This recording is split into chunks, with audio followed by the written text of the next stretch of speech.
Hi everyone, my name is Shamir and I will be presenting our individual intervention for the presentation, which is cognitive behavioral therapy. Cognitive behavioral therapy is a form of talk therapy which can be used to treat people with a wide range of mental health problems such as depression, anxiety, and PTSD. It is based on the idea that how we think, how we feel, and how we act all interact together. Specifically, our thoughts determine our feelings and our behavior. So for the assessment process, the clinician will need to complete a biopsychosocial, which gathers information about the client, such as other treatment they may have been involved in, their environmental factors that may add to the problem or problems that have caused them to enter into therapy.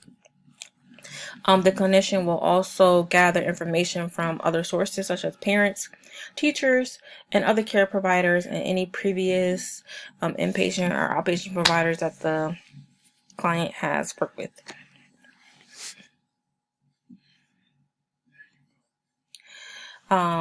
So the level of care recommendation for this particular case would be outpatient. Due to the intensity of the intervention, and length of time, Eddie will best benefit from traditional outpatient therapeutic setting.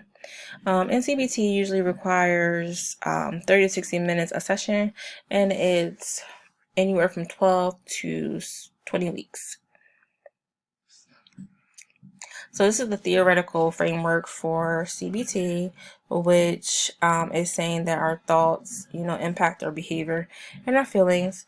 So for someone who has, a substance use issue, they get that trigger, which could be a fight or argument or a flashback, something. And then that in turn turns into the negative distortion or negative thought process. And from there, here comes the thoughts. Things such as life isn't fair. I deserve better. Why does this keep happening to me? Nothing will ever go my way. Nothing will ever be good. And that in turn turns into feelings of anger, frustration, sadness, and hopelessness. And then, because they want to feel good, they want to cope, and they don't want to be down anymore, they turn to an easy way, or for them, an easy way to cope, which is by using drugs or alcohol, because that immediately changes your mind and gives you a euphoria, makes you feel good. But the problem is, the drugs were all, and you go right back to that self-frustration, that irritability, and that hopelessness. So this is some more of the theoretical framework. You want to, identify the inaccurate and unhelpful thoughts that you're having. And then you want to identify the troubling behaviors, that you're having, and identify those distressing feelings, and that leads to those negative coping skills. And then you want to change that to realistic and helpful thoughts. And then you want to use constructive and adaptive behaviors, which leads to positive and calm feelings, which leads to you using, more healthy coping skills to deal with the situation. So some of the tools and techniques that I learned in CBT, of course, the key principle is to help the client understand his thought patterns and how it affects his emotions, which in turn can affect his behaviors. So, of course, the cognitive reframing, the guided discovery, the journaling, and the thought records. And the journaling really just helps to, challenge your negative distortions, and it helps you to think, why do I think this about myself? And then a client will also learn techniques such as assertiveness, relaxation skills, resilience, ways to manage stress in a positive way, and healthy coping skills to help them, deal with that trigger, that stressor, or that negative thought that they're having that leads to substance use.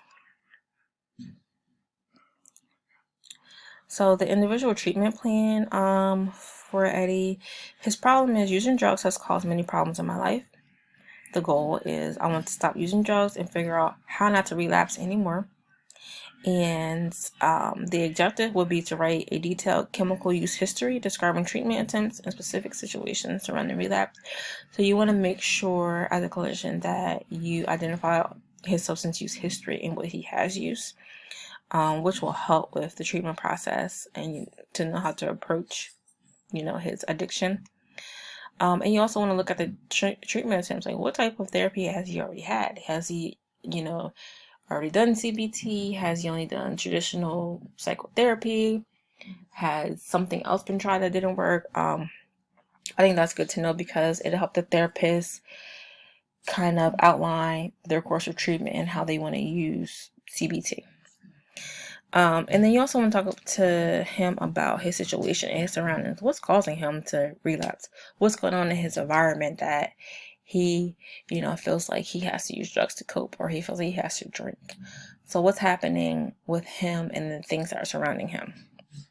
And of course, triggers and stressors that may lead to the relapse, because if the triggers and stressors are in the area or if he's constantly around them, that needs to be identified so that a plan can be written to address that. And then that's how we come to the, relapse prevention plan, just things that will help him, not use substances and cope in a more healthy manner.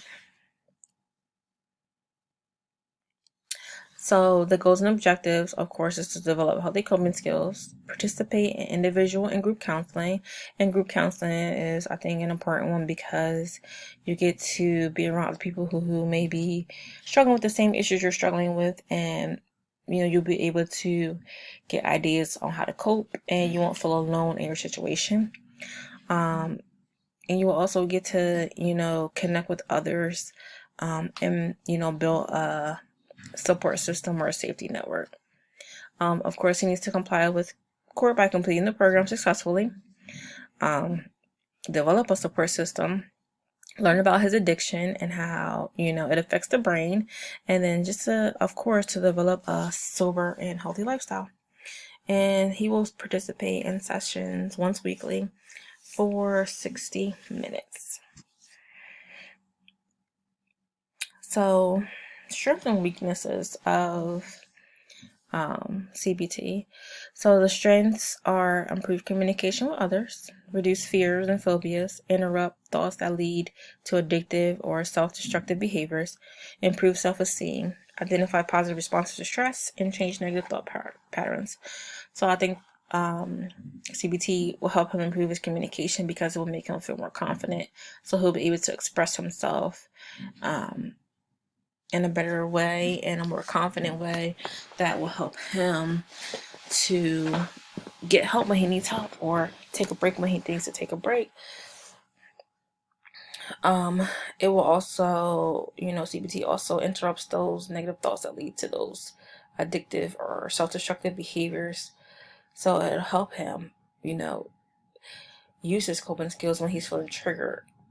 It will help him reach out to his support person or, use his sponsor or whomever he feel like he needs in that moment. And then he'll also work on identifying positive responses to stressful situations. And of course, the most important part of CBT is to change that negative thought process, which in turn changes everything. And helps, use healthy coping skills. Some of the weaknesses is that CBT relies heavily on the client, and so it's very, very important that the client is engaged and is willing and wanting to make these changes. So if a client is on CBT and they're not really wanting to change or really focus on changing their negative thoughts and their behaviors, it may not be the best course of treatment for them, and it may not be effective. And CBT also may not be appropriate for individuals with more complex mental health needs or learning difficulties. CBT really goes deep into, feelings and emotions. So it's very, very important that the person is able to articulate and really, talk about what's bothering them, talk about the negative distortions, talk about the triggers and stressors. And also focusing on the individual's capacity to change themselves, their thoughts, their feelings, and their behaviors. But it doesn't really focus on the bigger issue, which may be the things that surround the client, like their environment, people, um, school, friends they hang around with. So if a person is attending CBT and then going back into the same environment that is, causing their trigger and their stressor, that the intervention may not be as effective. And then here are some methods of evaluation. Of course, we will know that he is progressing in treatment, because he will be able to challenge his negative thought process. He'll be able to use, more positive coping skills.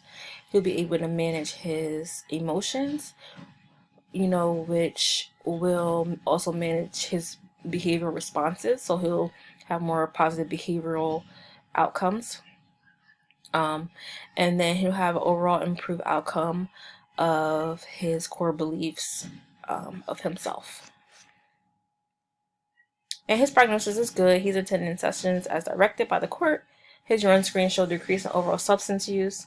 He can identify triggers and stressors, and he also identified how substance use has an impact on him and how it impacts his relationship with other people, such as family and friends.